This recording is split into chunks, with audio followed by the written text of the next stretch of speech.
Dans une société qui voue un culte à la performance, qui glorifie la force et le pouvoir, les personnes hypersensibles peuvent éprouver le fait de ne pas trouver leur place parce que justement, ces personnes ne sont pas vraiment dans ces standards-là. En effet, les personnes sensibles qui vivent les choses intensément peuvent souvent se sentir en échec. Mais vous serez surpris d'apprendre que de récentes recherches sur les performances au travail confirment ce que les psychologues affirment depuis quelques années. Les personnes les plus sensibles seraient classées comme les plus performantes de l'organisation par les managers qui les recrutent. Et ça, c'est pas étonnant. À mesure que la société s'automatise, le besoin de travailleurs dotés de facultés d'empathie, d'écoute et de créativité devient de plus en plus grand. Et ça, il faut vraiment s'en rendre compte. Les capacités des personnes très sensibles ne pourront jamais être remplacées par la technologie. Alors si vous êtes une personne très sensible et que vous souhaitez tirer pleinement parti de vos dons,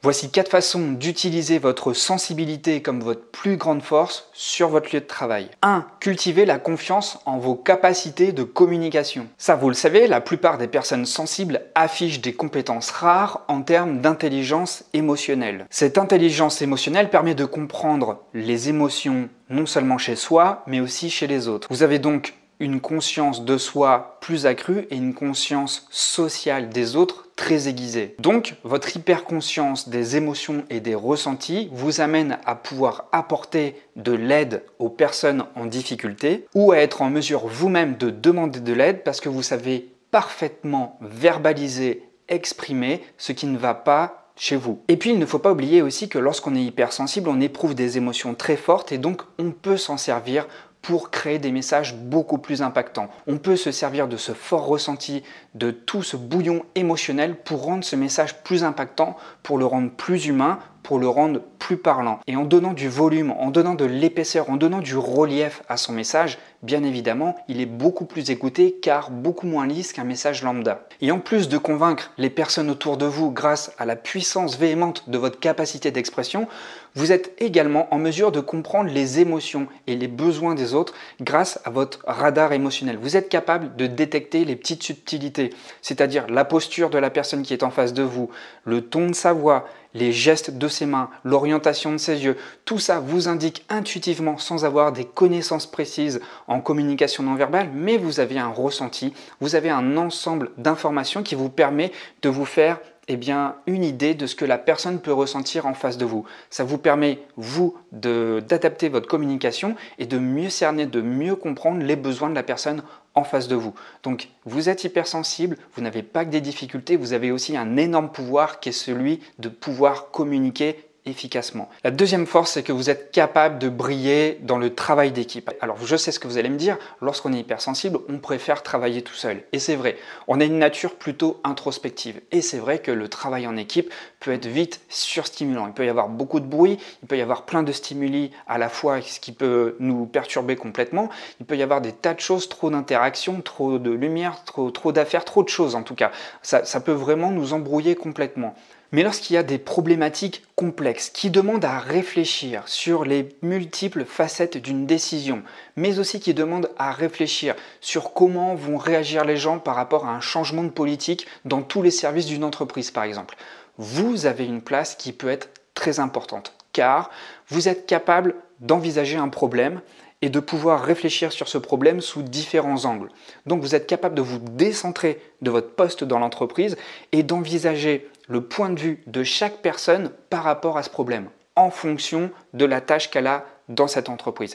Donc vous avez cette capacité de décentration, vous avez cette capacité d'empathie aussi pour savoir comment les gens vont réagir aux réformes dans l'entreprise. Ça peut vraiment être un réel atout qui va vous rendre indispensable auprès des décisionnaires parce que vous avez cette clarté d'esprit qui pourra apporter vraiment des informations extrêmement importante pour ceux qui veulent réformer les différents services d'une entreprise. Troisième manière d'exploiter votre hypersensibilité et d'en faire une force en entreprise, c'est d'utiliser votre créativité pour résoudre des problèmes. Même si parfois vous pouvez vraiment éprouver le contexte dans lequel vous travaillez. Vous pouvez trouver ça pénible, vous pouvez trouver ça fatigant, vous pouvez trouver ça ennuyeux, bruyant, surstimulant, mais malgré tout, il y a quelque chose qui vous sauve à chaque fois et qui vous permet de vous recréer, de recréer une nouvelle manière d'être, c'est de puiser dans votre créativité. Puiser dans votre créativité vous permet de vous réinventer à chaque fois. Et ça, quelle que soit la situation. En tant que personne hypersensible, vous êtes normalement profondément en phase avec votre monde intérieur.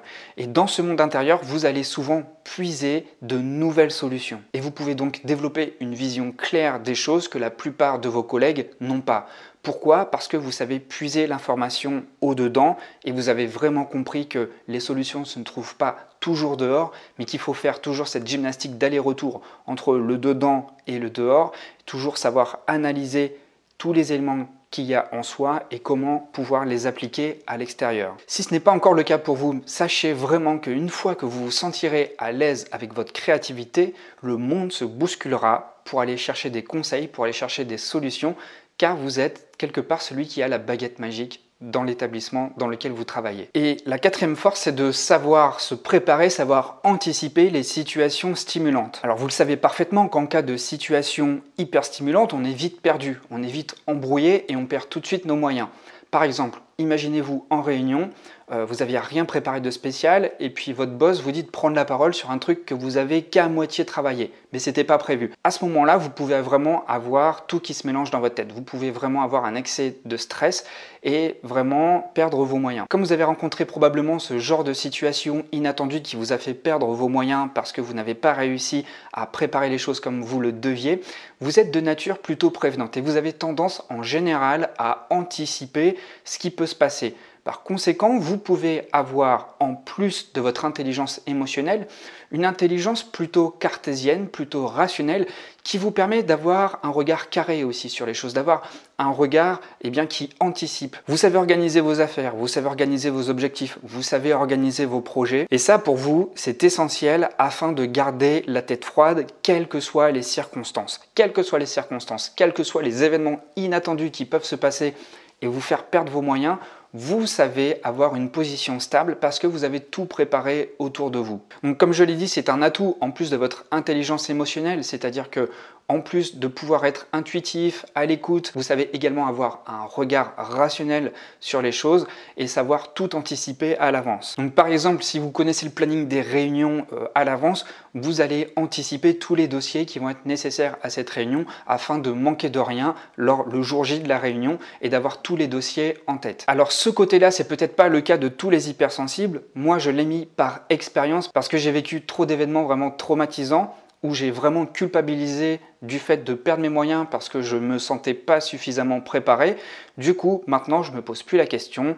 Pour éviter ce genre de situation, j'ai souvent ce roulement-là. Je prépare souvent les choses à l'avance pour ne pas être pris au dépourvu. Voilà, c'est tout pour cette vidéo. Alors si vous n'avez toujours pas testé votre niveau d'hypersensibilité, vous pouvez le faire en cliquant sur le premier lien sous la vidéo. Nous sommes à la 16e vidéo du défi 30 jours. Il reste encore 14 vidéos à venir. Donc si ce n'est pas fait, inscrivez-vous. Il va encore y avoir 14 vidéos qui vont suivre sur l'hypersensibilité tout au long du mois de juin. Si cette vidéo, vous pensez qu'elle peut aider des personnes autour de vous, des personnes qui sont en souffrance au travail et qui n'arrivent pas à avoir une bonne estime de soi, qui se sentent nuls et qui n'arrivent pas vraiment à s'épanouir, vous pouvez leur partager cette vidéo. Si vous souhaitez aller plus loin et aller plus vite dans la gestion de vos émotions et être plus à l'aise avec votre hypersensibilité au quotidien, vous pouvez suivre le programme de formation qui est encore disponible pour le moment.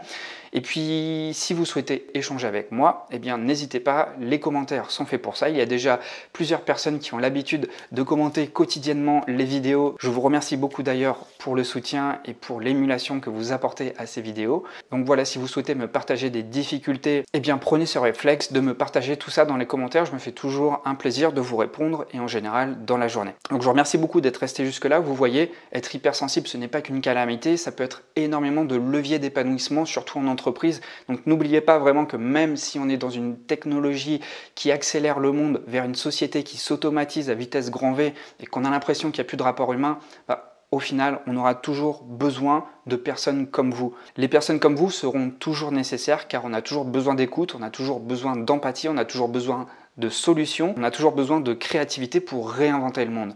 Donc sentez-vous fort de vos qualités. Je vous remercie pour votre attention et je vous dis à très vite. Portez-vous bien.